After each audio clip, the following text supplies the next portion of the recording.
আমি সুস্মিতা খাটুয়া। আমার গল্পকথন ইউটিউব চ্যানেলে আপনাদের সবাইকেই আমন্ত্রণ এবং ভালোবাসা। আমি আগের দিন সপ্তম শ্রেণীর কার দৌড় কদ্দূর গল্পটি পাঠ করেছিলাম, যেটি রচনা করেছেন শিবতোষ মুখোপাধ্যায়।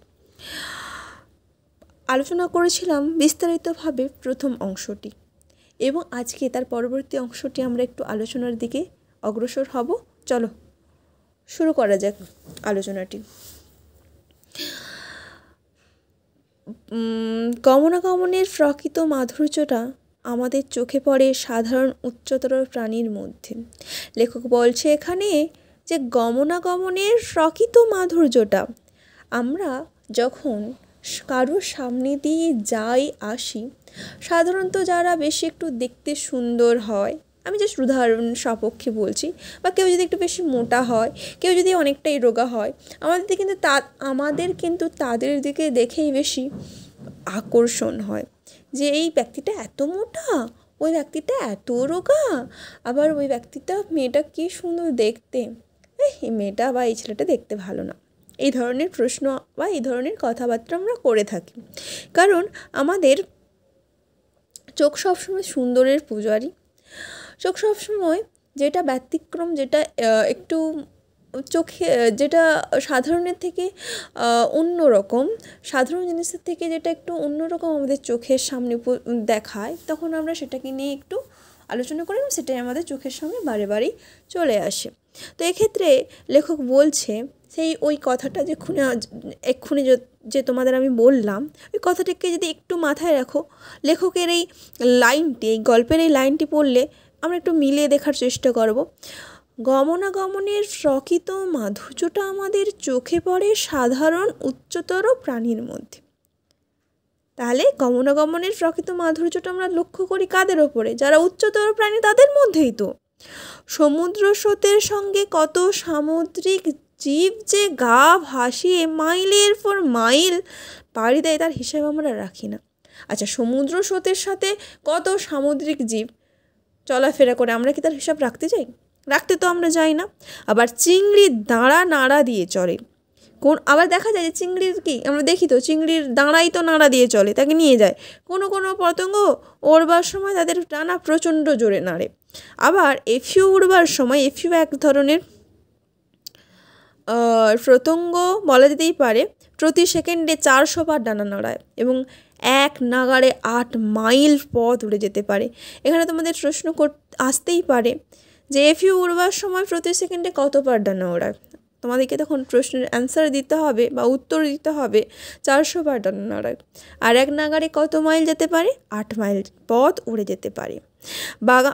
বাগানের শামুকরা চলে তাদের একখানি মাংসপুরু পা দিয়ে, চলে যাবার সময় রেখে যায় জলীয় চিহ্ন, তা দেখলে বলতে ইচ্ছে করে এ পথে আমি যে গেছি। বাগানে শামুক চলে আমরা দেখি, সাধারণত এখন সময়টা বর্ষাকাল।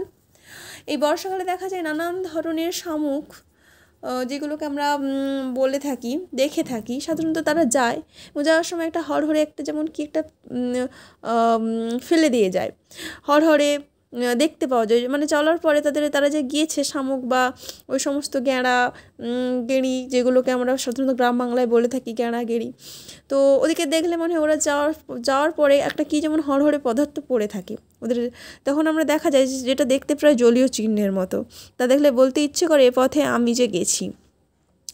উচ্চতর জীবদের মধ্যে গমন শক্তি অনেক কলা কুশলতা রয়েছে, কিন্তু গমন শক্তির বিচার করতে হয় সবসময় কিসের ওপর নির্ভর করে? দৈহিক ওজনের পরিমাণ হিসেব করে। এই দেখো প্রশ্নটা সুন্দর এলো। একটুক্ষণ আগে যখন আমরা পড়ার মধ্যে প্রবেশ করেছিলাম, সেই পড়াটা শুরু করেছিলাম, আমি বলছিলাম না আমাদের চোখ আকর্ষণ করে হঠাৎ যদি কোনো মোটা ব্যক্তিকে দেখি, হঠাৎ যদি কোনো রোগা ব্যক্তিকে দেখি, আবার হঠাৎ যদি কেউ সুন্দরকে দেখি, হঠাৎ যদি কেউ খারাপভাবে নেবে না, কোনো দেখতে খারাপ ব্যক্তিকে দেখি, তো আকর্ষণটা হয়। আর এক্ষেত্রে আমরা ওই উদাহরণটাকে যদি সামনে রেখে দেখি যে আমাদের কিন্তু এই যে গমনাগমন যে মানুষজনরা করে থাকে, সেটা অবশ্যই করে থাকে তাদের, লেখক বলছে তিনি যেহেতু একজন প্রাণী বিজ্ঞানী, তার দৈহিক ওজনের ওপর মানে মানুষের দেহের ওজন যদি কোনো মোটা ব্যক্তির যদি দেহের ওজন বেশি হয় তাহলে সে আস্তে আস্তে চলবে, আবার কোনো রোগা ব্যক্তি তার থেকে নিশ্চয়ই বেশি জোরে হাঁটতে পারবে। আবার যে রোগা ব্যক্তিটা দেহের ওজন কম হচ্ছে সে তাড়াতাড়ি হাঁটতে পারলেও কী হবে, সে কী হবে, তাড়াতাড়ি পৌঁছতে পারবে, কিন্তু মোটা ব্যক্তিতে কি তাড়াতাড়ি পৌঁছতে পারবে না। তাহলে এই জন্য এখানে বলছে যে কিন্তু গমন শক্তি বিচার করতে হয় সবসময় দৈহিক ওজনের পরিমাণ হিসেব করে। এখানে একটা প্রশ্ন আসবে যেটা তোমরা নোট করে রাখতে পারো, গমন শক্তিকে বিচার করতে হয় কী দিয়ে, সবসময় দৈহিক ওজনের পরিমাণ হিসাব করে। কত ভারী জন্তু কত ওজন নিয়ে কত সময় কত দূর গেছে তাই বিবেচ্য, হালকা কোনো পাখির হাওয়ায় তীরের মতো ছুটে চলে যাওয়া। এক্ষুনি উদাহরণটার সাথে তুমি সংযোগ করো যে উদাহরণটা আমরা এক্ষুনি দিলাম। আর বেজায় ওজন নিয়ে একখানা হিপোর কাদা ভেঙে থপথপ করে যাওয়া একরকম মনে করলে ভুল হবে। আমরা জানি যে হিপো একটু মোটা হয়, আর সাধারণত তার তুলনায় অন্য কোনো পাখি একটু রোগা হয়, সে যতটা স্পিডে তাড়াতাড়ি যেতে পারবে, হিপো কি তার থেকে স্পিডে যেতে পারবে না। তো এই ধরুন আবার উদাহরণ দিয়েছে, সেটাই দেখো, এই ধরুন চিতাবাঘের দেহের ওজন 130 পাউন্ডের মতো। তোমাদের এখানে প্রশ্ন দিতেই পারে চিতাবাঘের দেহের ওজন কত, 130 পাউন্ড। সে ঘন্টায় প্রায় 70 মাইল পর্যন্ত কী করতে পারে, দৌড়তে পারে। নেকড়ের প্রায় ওজন ওই চিতাবাঘের মতো, কত, 30 পাউন্ডের মতো, 130 পাউন্ডের মতো। সে কিন্তু ওই চিতাবাঘের মতো দৌড়তে পারে না, সে দৌড়তে পারে 36 মাইল মাত্র। চিতাবাঘ, এখানে তোমাদের প্রশ্ন আসলেও আসতে পারে, নানান এগুলো আসাটার সম্ভাবনা বেশি। এখানে বলবে যে চিতাবাঘের ওজন আর নেকড়ের ওজন কেমন, তোমাদেরকে বলতে হবে চিতাবাঘের ওজন 130, ওজন প্রায় 130 পাউন্ড, সেরকম নেকড়ের ওজন 130 পাউন্ড। কিন্তু চিতাবাঘ ঘন্টায় দৌড়তে পারে 70 মাইল, কিন্তু নেকড়ে কিন্তু ঘন্টায় 70 মাইল দৌড়তে পারে না, দৌড়তে পারে 36 মাইল। সেই তুলনায় হিপোর শরীর, আবার এদের তুলনায় কার শরীরকে টেনে নিয়ে এসছে লেখক, হিপোর শরীর 800 পাউন্ড। কোথায় তারা 130 পাউন্ড আর কোথায় 800 পাউন্ড। সে প্রতি ঘন্টায় দৌড়তে পারে 20 থেকে 30 মাইল পর্যন্ত, দৌড়তে বলবো না, চলতে পারে। তাহলে আমরা যদি একটু দেখি, আমরা যদি একটু খাতায় লিখে নিই শর্ট প্রশ্নটা, যে দেখতে যদি পাই যে নেকড়ের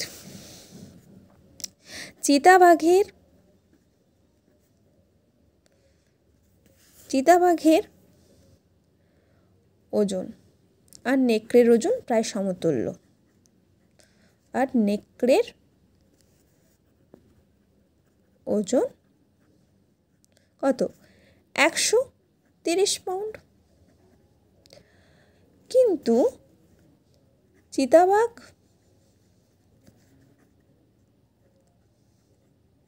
ধরো ঘন্টায় দৌড়াতে পারে কত, 70 মাইল।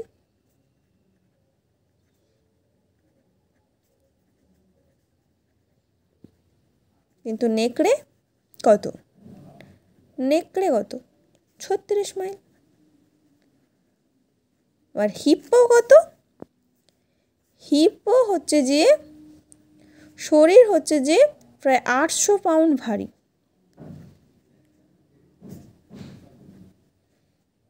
দৌড়য় কত,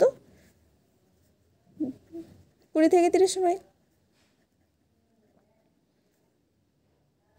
দৌড়য় নয়, মাইল চলতে পারে। তাহলে এই ধরনের শর্ট প্রশ্ন আমাদের আসবে। তোমাদের বিশেষত নেকড়ের সাথে যদি চিতাবাঘের শর্ট প্রশ্নটা দেয় যে চিতাবাঘ আর নেকড়ের ওজন প্রায় কত, তোমাদের তখন বলতেই হবে 130 মাইল। চিতাবাঘ দৌড়তে পারে 70 মাইল ঘন্টায়, আর নেকড়ে দৌড়তে পারে 36 মাইল। কিন্তু হিপোর ওজন 800 মাইল হওয়ার পরেও সে কিন্তু হাঁটতে পারে তোমার বলো 20 থেকে 30 মাইল। এই ধরনের প্রশ্নের সম্মুখীন তোমরা হতেই পারো, তাই জন্য এই ধরনের প্রশ্নগুলো তোমরা একটু দেখে রাখবে। এই আমি দাগ দিলাম বইয়ে, তোমরা একটু দেখে রাখবে। আচ্ছা, তারপরে দেখো গোবি মরুভূমিতে গ্যাজেলি নামক এক হরিণ আছে। তোমাকে হয়তো প্রশ্ন করতেই পারে যে গোবি মরুভূমিতে কী ধরনের হরিণ রয়েছে, তোমাকে তখন বলতে হবে গ্যাজেলি নামক এক ধরনের হরিণ রয়েছে, তার গতিশক্তি রয়েছে অত্যধিক, দেহের ওজন 80 পাউন্ড, কিন্তু সে ঘন্টায় দৌড়তে পারে 60 মাইল। তো এইরকম করে আরও হরিণ রয়েছে, অ্যান্টেলোপ হরিণ, ঘন্টায় 45 মাইল বেগে দৌড়ায় 110 পাউন্ড ওজন নিয়ে। সেই গল্পে আছে কচ্ছপের কাছে কচ্ছপের কাছে খরগোশ দৌড়ের বাজিতে হার মেনেছিল। আমরা এই ধরনের একটা গল্প জানি যে খরগোশ কচ্ছপের থেকে দ্রুত গতিতে দৌড়াতে পারলেও খরগোশের কুড়মি বা আলস্যমিতাই খরগোশকে হারিয়ে দিয়েছে। তার জন্য কচ্ছপ গুটি গুটি পায়ে চললেও, তার শরীর ছোট হলেও সে গুটি গুটি পায়ে সে তো চলা থামায়নি। তাই জন্য খরগোশ দ্রুত গতিতে হারলেও কি দেখা গেল যে কচ্ছপ জিতলো, খরগোশ কিন্তু হারলো। তাহলে আমাদের সবসময় যতক্ষণ নাই আমরা আমাদের লক্ষ্যবস্তুর দিকে পৌঁছচ্ছি ততদিন পর্যন্ত আমাদের থামলে হবে না। চলো, নানা জাতের খরগোশের মধ্যে গতির তারতম্য দেখা যায়। সাধারণত খরগোশ মাত্রই তীব্র গতি সম্পন্ন। দেহের ওজন যখন 5 পাউন্ড, গতিবেগ তখন 45 মাইল ঘন্টায়, মোটরের দৌড়ের কাছাকাছি। তো এখানে তোমাদের প্রশ্ন হতে পারে খরগোশের দেহের ওজন কত? না 5 পাউন্ড। গতিবেগ তখন কত মাইল ঘন্টায়? ঘন্টায় 45 মাইল। প্রায় দেখতে গেলে একটি মোটর বাইক ঘন্টায় 45 মাইল দৌড়াতে পারে। খরগোশের দেহের ওজন 5 পাউন্ড হওয়ায় তারা ওই মোটর বাইকের মতো 45 মাইল ঘন্টায় দৌড়য়। রেসহর্সের দেহের ওজন 1000 পাউন্ড। ঘন্টায় তার ছুট কত? 40 থেকে 42 মাইল। অনেক বুনো গাধার দৌড়ের বহর ঘোড়ার সমান, তাদের দেহের ওজন ঘোড়ার চেয়ে কম, মাত্র 300 পাউন্ডের মতো। গ্রে হাউন্ডের দেহের ওজন মাত্র 22 পাউন্ড। সেই অনুপাতে তার চলশক্তির বেগ ঘন্টায় 36 মাইল। এরকম করে আরও নানান প্রাণীর উদাহরণ দিয়েছে। এই দেখো পড়ছি, শোনো। পাখিরা বহু দূরত্ব পার হতে পারে। মেরু প্রদেশে রয়েছে টার্নেস নামক এক পাখি, যে প্রতি বছর 11,000 মাইল একবার যেতে পারে, এবার ফিরে আসতেও পারে। কোনো হক জাতীয় পাখি ঘন্টায় 150 মাইল বেগে উঠতে পারে। আবার এমন পাখি রয়েছে 200 মাইলও ঘন্টায় উঠতে পারে। ঘন্টায় 200 মাইল। আফ্রিকার ইনজাতীয় পাখি দৌড়ানো ছেড়ে হাঁটায় পারদর্শী হয়ে উঠেছে। দেহের ওজন তার 110 পাউন্ড হলে কি হয়?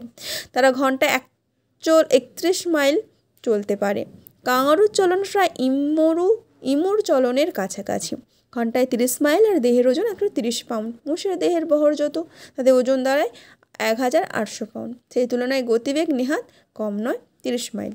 এরকম করে নানান প্রাণীর যে দেহের ওজন দেওয়া হয়েছে এবং তাদের চলার ক্ষমতা কত হতে পারে বা দৌড়নের ক্ষমতা কত হতে পারে সেটা দেওয়া আছে। চলো দেখি। হাতির বপু বিরাট, ওজন 7000 পাউন্ড। সেই নিয়ে গদাই লস্কর চালে। সে ঘন্টায় 25 মাইল জোরে ছোটে। শেয়াল তার 12 পাউন্ড ওজন নিয়ে 20 মাইল বেগে মাত্র যেতে পারে। বরাহের দেহের ওজন প্রায় বেশি, 90 পাউন্ড। চলশক্তি দেখা গেছে ঘন্টায় 11 মাইল মাত্র। সদারুর দেহের ওজন যেমন 3 পাউন্ড, তার চলার শক্তিও সীমিত, ঘন্টায় 2 মাইল। উচ্চতর জীবরা পেশির সঞ্চালনের সাহায্যে পা নাড়তে পারে। যখন কোনো পেশি কাজ করে তখন কি না এডিনোসিন ট্রাইফসফেট, ইংরেজিতে যেটাকে বলে এটিপি, সেটা নির্গত হয় এবং রাসায়নিক পদার্থের ক্রিয়ার ফলে শক্তি উৎপন্ন হয়। আজ এতটা অবধি থাক, পরের দিন আমরা পড়ব বাকি অংশটুকু।